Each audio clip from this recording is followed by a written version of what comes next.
Hello everyone, how are you doing? I hope by God's grace and Allah's grace we are all doing well. Welcome to Scope of Political Science POLI 111 for level 100 students. My name is Bafo Joseph Japan, but you can see on your screen I'm mostly called Nana Bafo, and I'm going to be your pause tutor for these tutorial sessions that we'll be having over here. I want to extend my gratitude to our own lecturer, Dr. Kwame Asasante, for this opportunity, and our TAs as well, Makajipum, T. Erica, and all the respected TAs as well. As we all discussed in our various classes, we are going to embark on a journey, which is a group studies that we are going to do each weekend and will be posted on YouTube. And it was founded by myself as the academic showdown for POLI 111. Yes, for the level 100 students. And this video is going to be our first video for the academic year. So let's just dive straight into our studies for the day.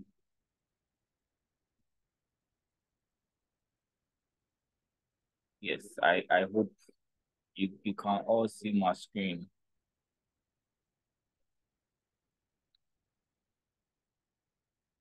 So as you can see, this is my personal slides that I've been working with a number of time now, but I've decided to publish it over here.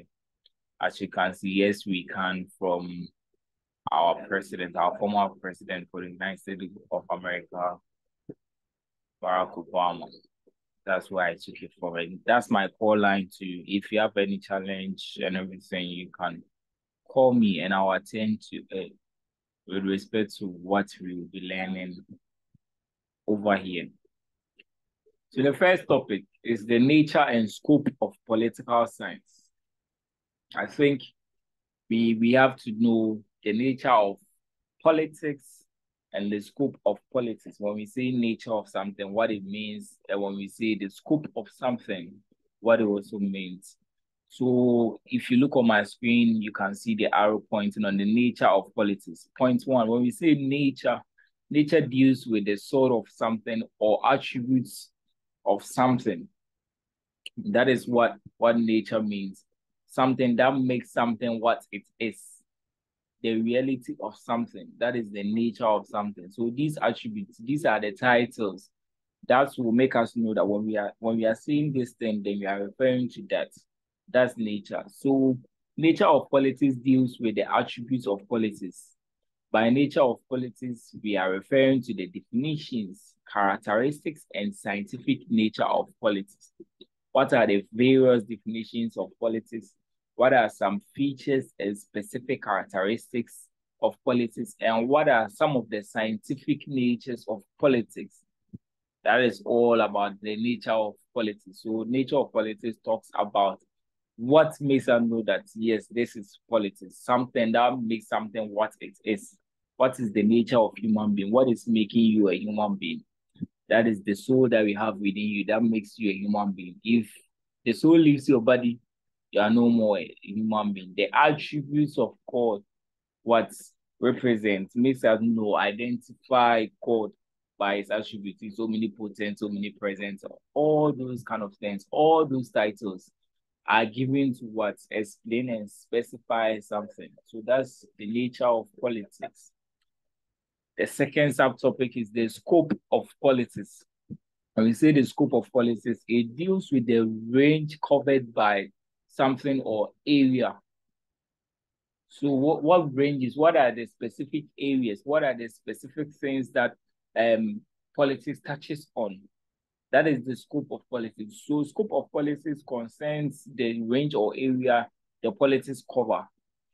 Some of the areas of politics include subdivisions, fields of study, various approaches to a study, and the relevance of studying these politics. So these These things sum up to the scope of politics, the touching parts, the various definitions. You are going to know some terminologies and how we define these terminologies.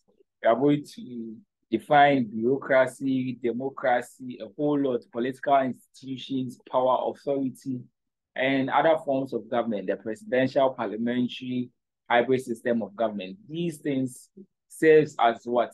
Certain definitions, certain terminologies that we have to define them to understand the relevance of studying such things. So when you study maybe democracy, what are the relevance? When you study political science, what are some of the relevances? One of the relevances is what I'm doing right now. I've studied it, I know, and I'm trying to help people. So we gain this, what we acquire political knowledge. These are some of the relevance, the importance, merits of studying political science. So we are going to dive straight into them. These are just some overviews of the course, the nature and scope of politics. Oh my God. So the origin of politics, when we say politics, where did the word politics originated from? So politics is a Greek word, like it came from a Greek word called polis. And when we say polis, it means city-states or community of people. That is what the meaning of politics, which is originated from a Greek word called polis. Yes. So politics means interaction or relationship among people that exists in the polis, that is the city states. That is politics. That's an overview of politics. We are not talking about some specific definition of politics. You know, we have several definitions of politics by several political scientists, and we are going to engage ourselves with them. But an overview, when we say politics, what is the main idea, the ideological content or concepts that you have or comes in your mind is what? The interaction or relationship among people that exists in a city state. So it refers to the day-to-day activities among people in the city state. What are some of the day-to-day activities? They do elections, a whole lot, peaceful demonstrations. These are some of the day-to-day making of decisions by the parliament. That is legislation. These are some of the day-to-day activities of the people within the city states. So that's some explanations that I can give to that. So such interactions or relationship is what Aristotle referred to as man is a political animal. Man is a political animal. So we will know what it means when we say man is a political animal in the next slide. But first of all, let's know who Aristotle is. So Aristotle is a Greek philosopher. He's a student of Plato and the teacher of Alexander the Great, father of politics. Aristotle is known as the father of politics because he brought out several terminologies. He explained several concepts. What brought the Athenian societies, what brought civilization, a whole lot. Aristotle brought these kind of things. So everything that we learn, we make reference to him, and that makes him the father of politics because he brought these several terminologies. All right. So the meaning of Aristotle's statement, what it means when he said man is a political animal. What do you mean? Are you saying hippopotamus or a lion or a rat or a puppy or what? So the first point is inevitable of man to live without politics. Man can never live without politics. Someone will say, oh yeah, I can live without politics. But you may not know that it is through politics that the president had the power to pronounce a lockdown and no one went out. It is through politics that we are supposed to pay our taxes and and use this money to develop the state. Someone say I don't pay tax. If you go to Chicken Man, if you're a lady here and you go to Chicken Man, if you're a guy here, then you take a bet. You will obviously pay a tax. These are the taxes that help the government or the states generates fund to develop the state. So you can never live without politics. Any human being who is not affected by politics is either a beast or God, but simply not human. In as much as you're a human being and you live in a political state, you are affected by the politics that is over there. Point 3, politics is a state-bound activity. Politics is a state-bound activity. There are some specific activities in the state that, such as decision makings and governance, that affect the citizens over there. Yes, there are certain rules and regulations that affect us over there. There are certain decision makings. A decision making could be, let me say, the tenure of office of the president. The president has 4-year tenure of office, and after every 4 years, you have to have an election to either vote him in or to vote him out. So that thing could be an activity that affects the people in the state, because the president is a person in the state. It will affect him.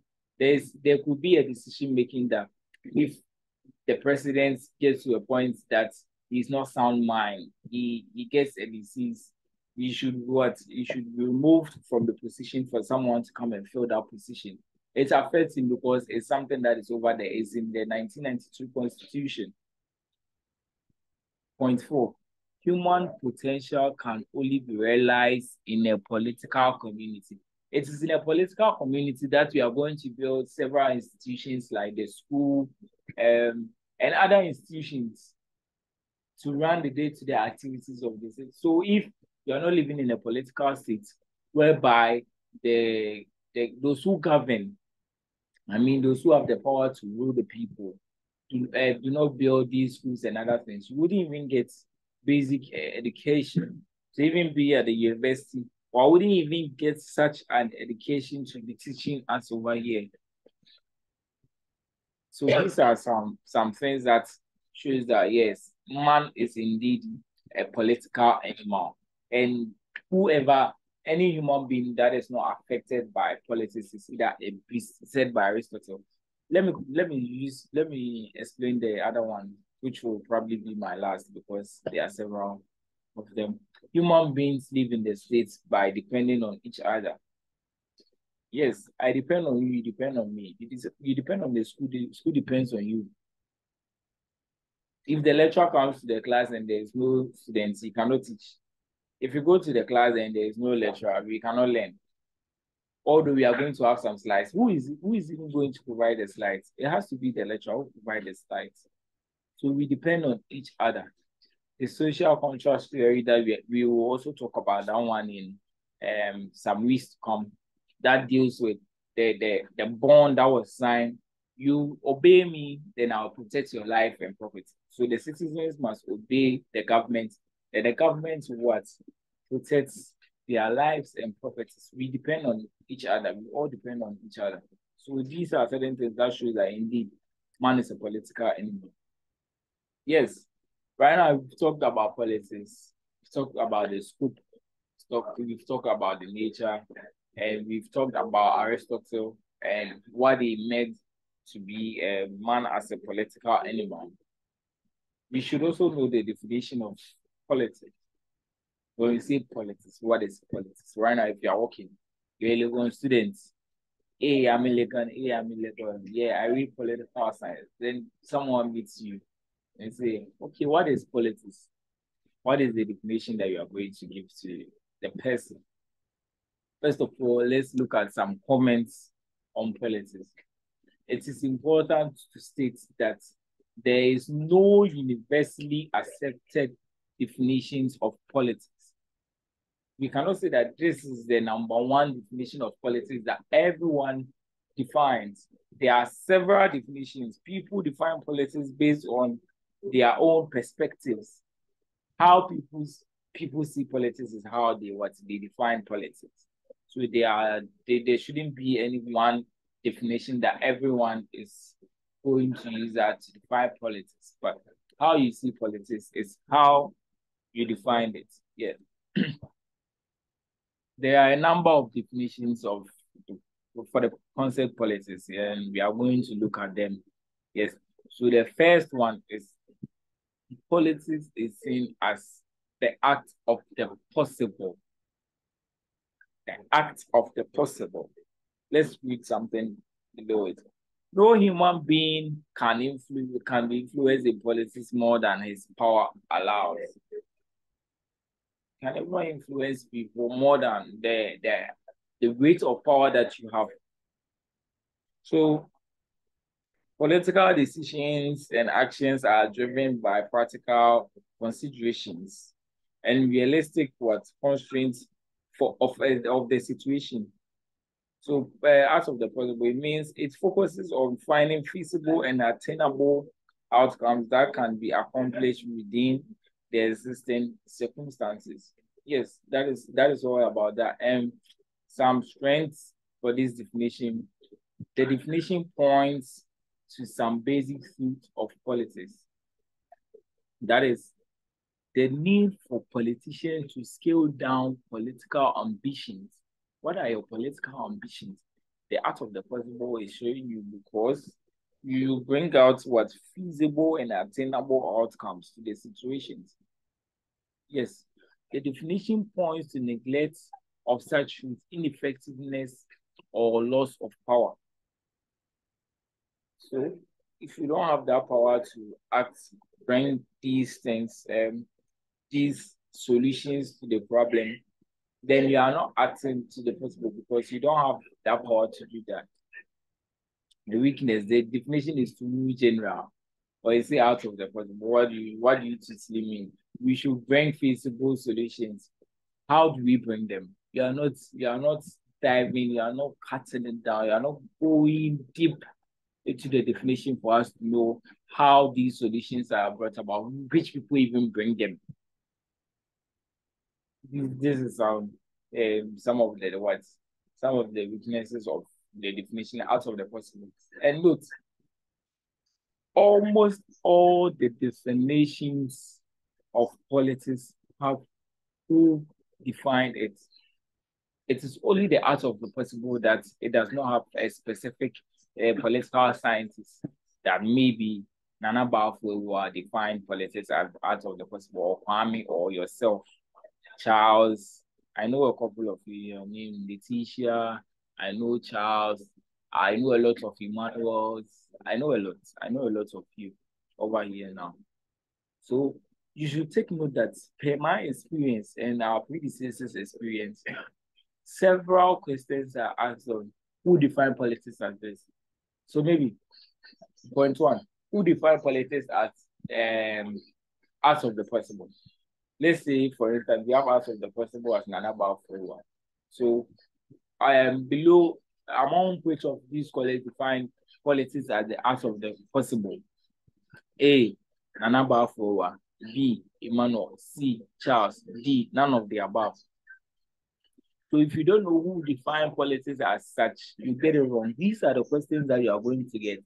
These questions are very tricky, and as I move on with you guys, I will try to bring out how he sets the questions on the various topics so that as soon as you listen to it, you know how to meet the questions. And I've also posted the past questions over there that will also guide us in our studies.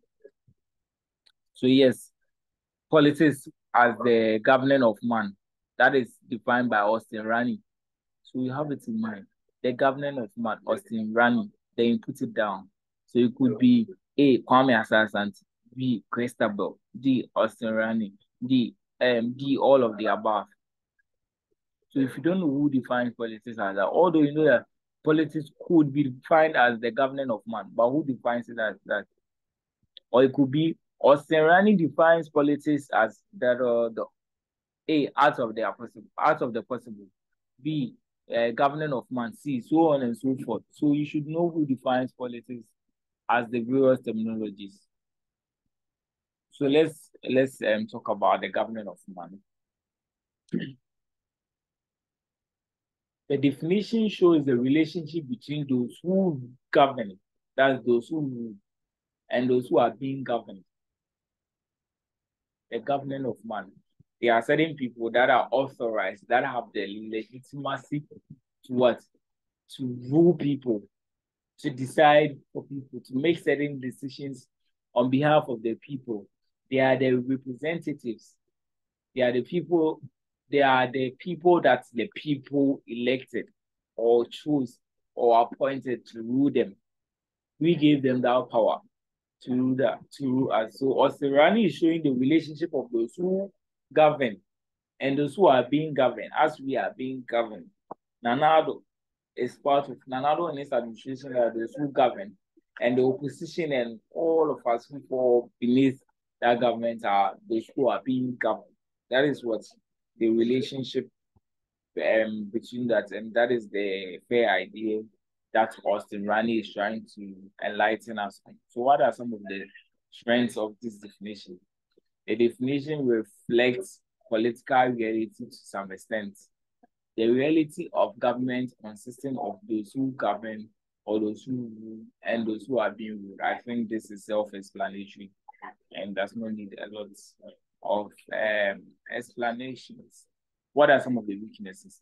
The definition fails to provide full dimensions of politics.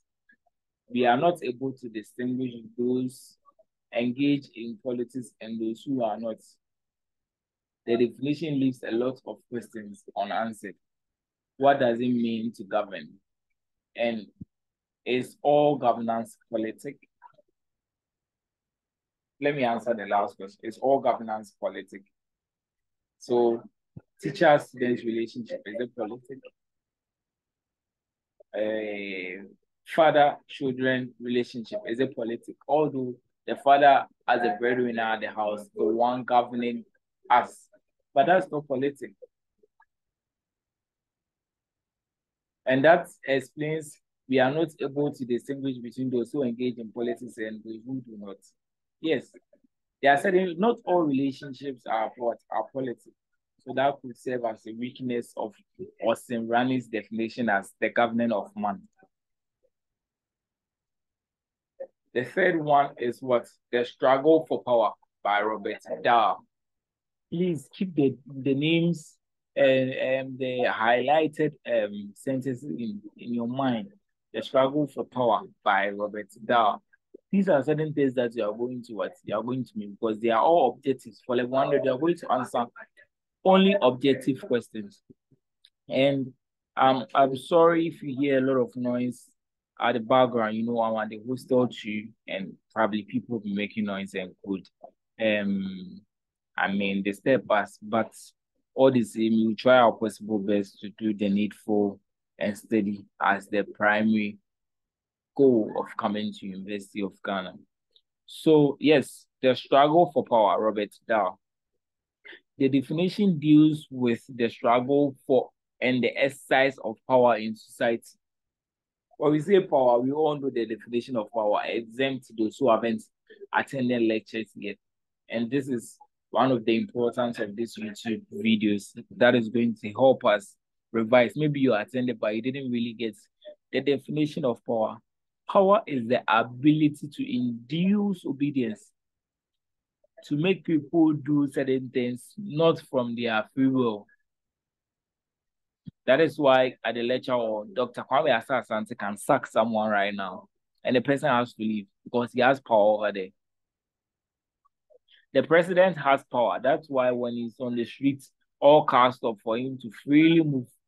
Sometimes you are stopping, you know that you have to go and meet someone and you're already late. You have to attend an interview, you're already late. But the president is passing, you have to stop, and that's going to delay you the more.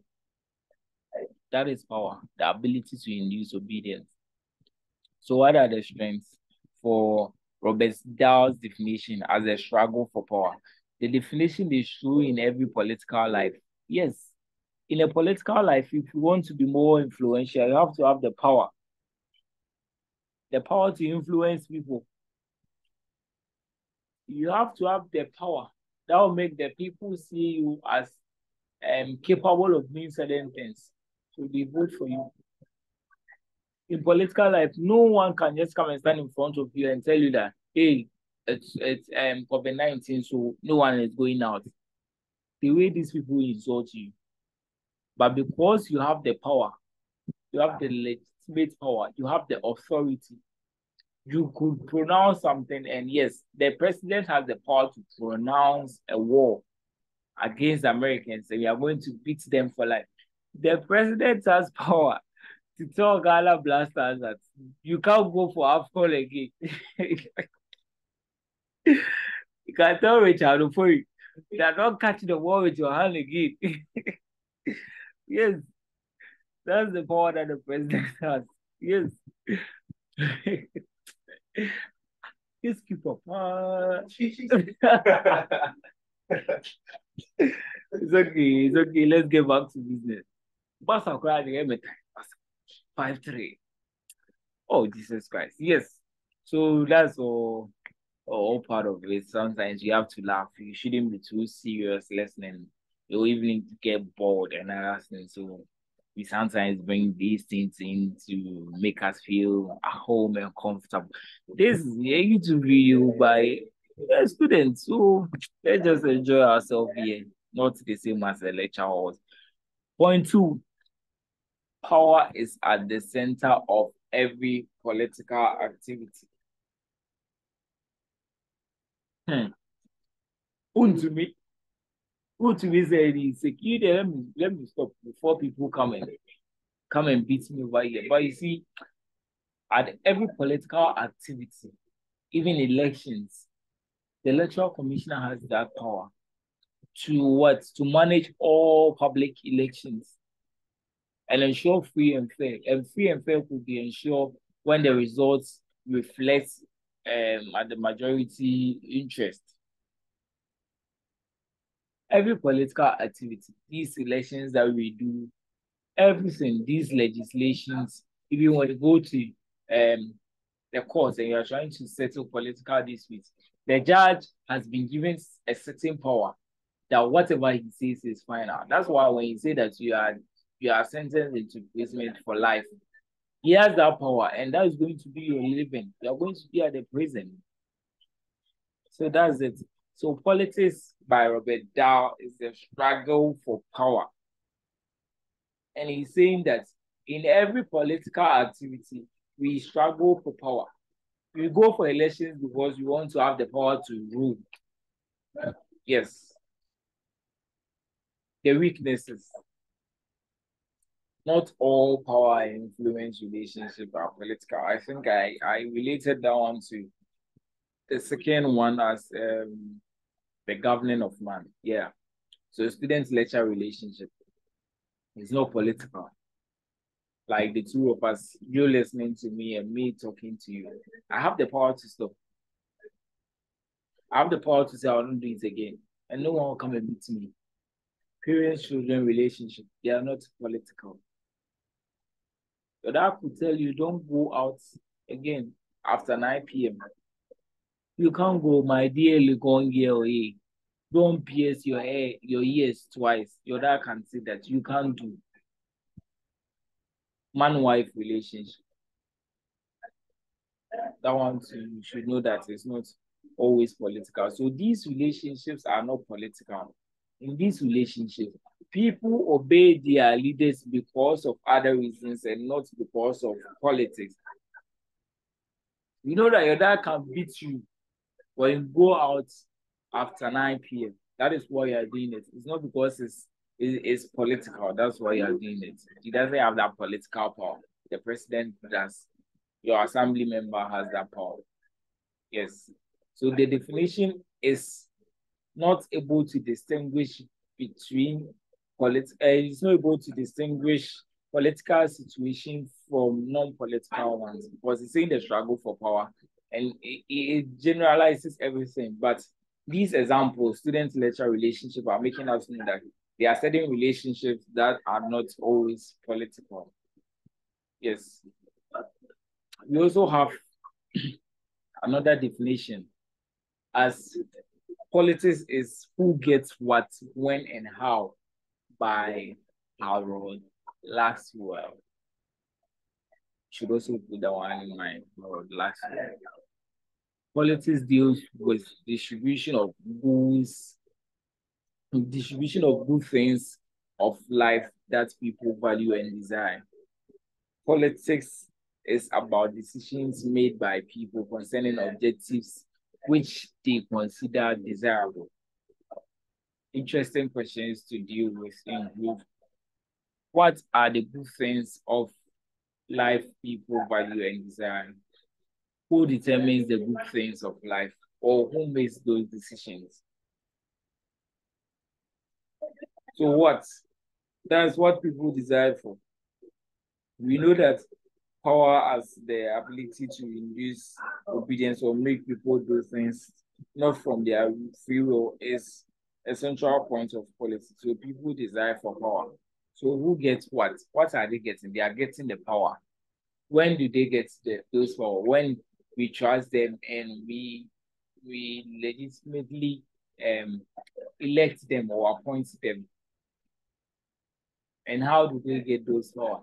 They get the power by officially being at such positions or filling such portfolios. That's when they get this power. So that's their desire. They desire for power. That's their value. And because they have such power, that is when they are able to what? Determine the good things of life and make such decisions. They make decisions because they have the power to make decisions. So they are making such decisions.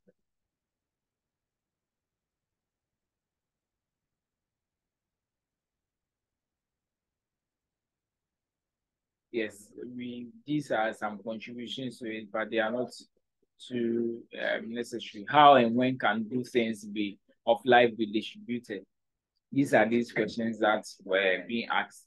Who determines what to distribute and at what time? Because they have these official people, because they have the power, they do what? They do these things. They determine how to distribute things. Resource distribution can be fair or skewed.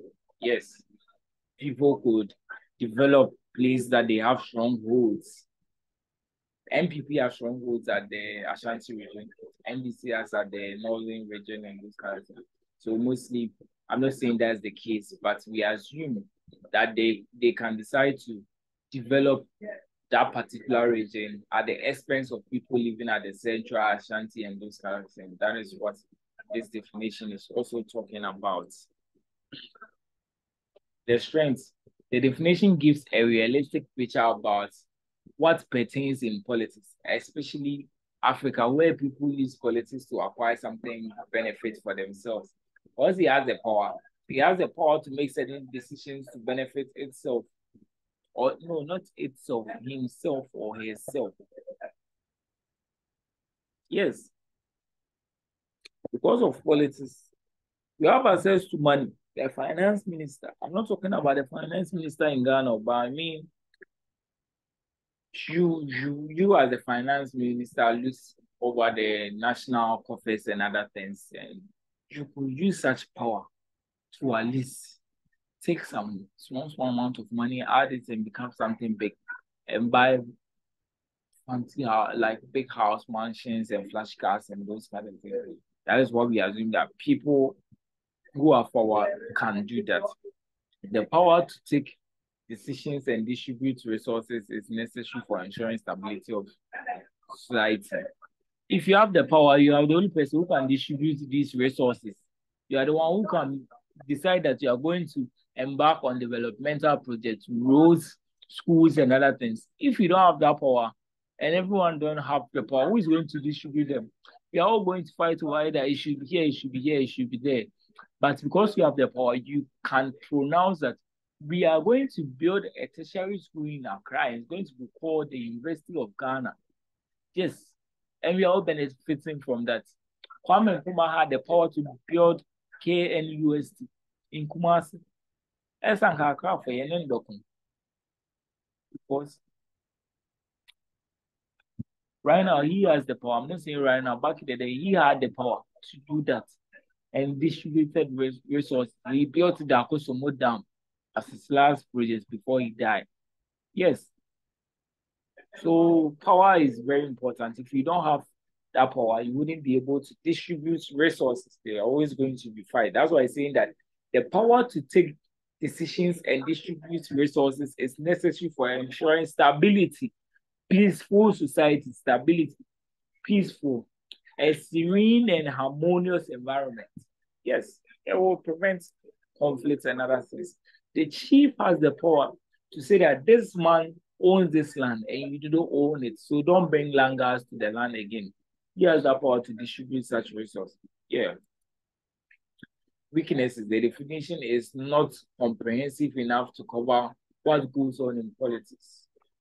It's in advanced countries, concern is over productivity and other related matters. Therefore, defining politics in distributive then fails to project politics in the desired manner. There is nothing political about who gets what, when, and how. Me, sometimes I can get something without making it political. Yes, I can get a shit on Christmas Day, and I put this by buying it by myself, or my dad or my folks buying it for me, or a friend gifting me that. Is that political? Yes. That's one question that we should also ask ourselves. Another definition by David Easton is politics as authoritative allocation of values. The definition places emphasis on how values are allocated. It throws light on distribution of rewards and punishments.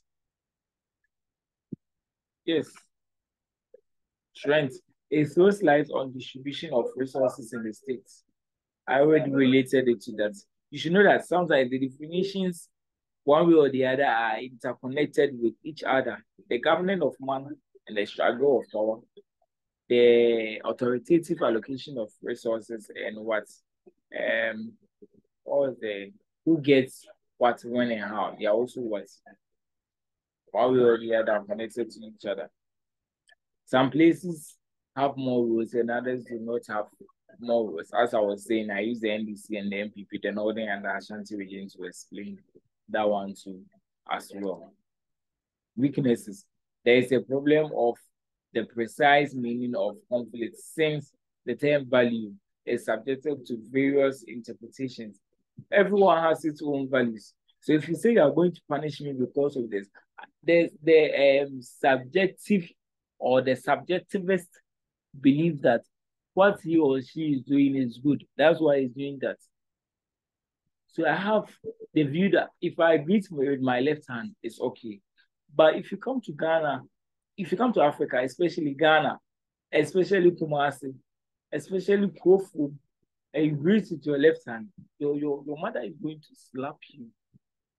So are you saying that someone who is greeting with the left hand and nothing happens to the person, if the person comes to Ghana and comes to do this, you are going to punish him? That's one weakness that we should also know. So you are not giving us rules because you think we are not doing something that you prefer. But we also see that thing to be good. Maybe you are spending or you are misusing the government's money or the state's money, and there is a peaceful demonstration or a protest against you, then therefore you know that these people hate you, so you are not going to build you are not going to provide social amenities there. As a government, you are not going to provide social amenities there. Sorry. Are you do you think the people are wrong or they are right because they criticize you of some inactions and some things that you are doing that they see it's not to be right? Yes. So to judge how the wrong or rightness of something is per the view of that person. That's what we are saying, that value is subjected to various interpretations. Yeah. I think this will be the last meaning of politics. So we also have politics as public affair. This one too, you've not gotten a specific scientist of that. So sometimes these ones they don't ask you of the definition who proposed such a definition. Yes, they just give you certain questions that are not related to that one. So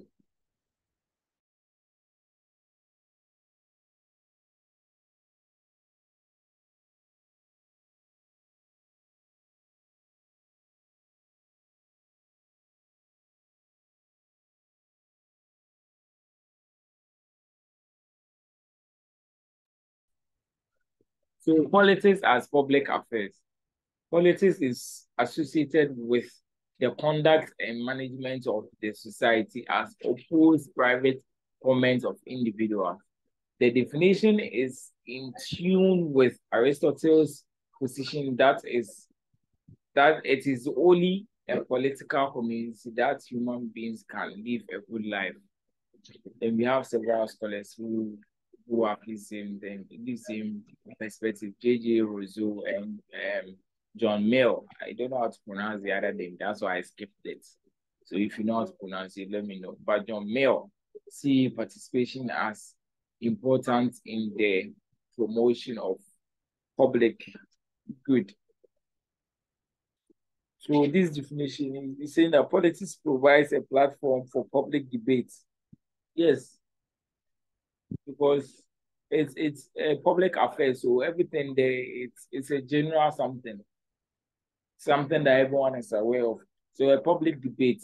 That's why we have issues that we all debate on. You see journalists debating on them, the media, there are certain agencies that also debate on these things, interest groups that also debate. The Ghana Bar Association, sometimes they protest about something so that the government could make decisions in their favor. So politics as public affairs is giving us the opportunity.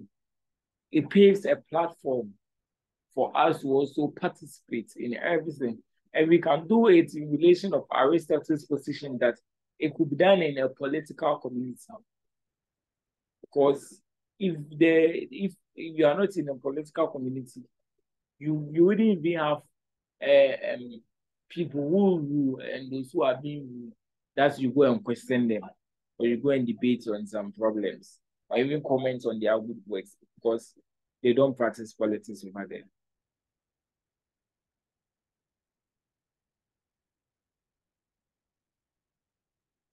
Hey, what's wrong with my machine?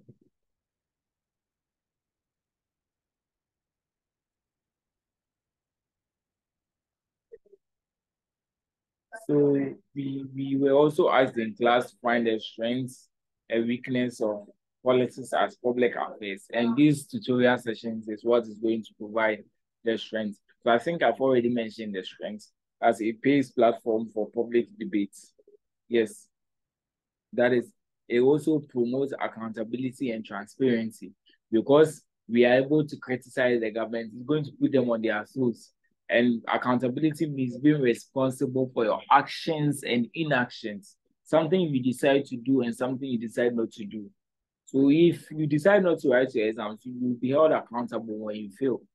You can't hold the lecturer accountable for failing you because you decided not to write your exam. So accountability is being responsible for your actions and inaction. That could serve as a strength as politics being public affair because when it becomes public, everyone is known. Public is something that everyone is aware of. So it's going to put them on their toes because we are all serving as watchdogs to make them function properly. And also the need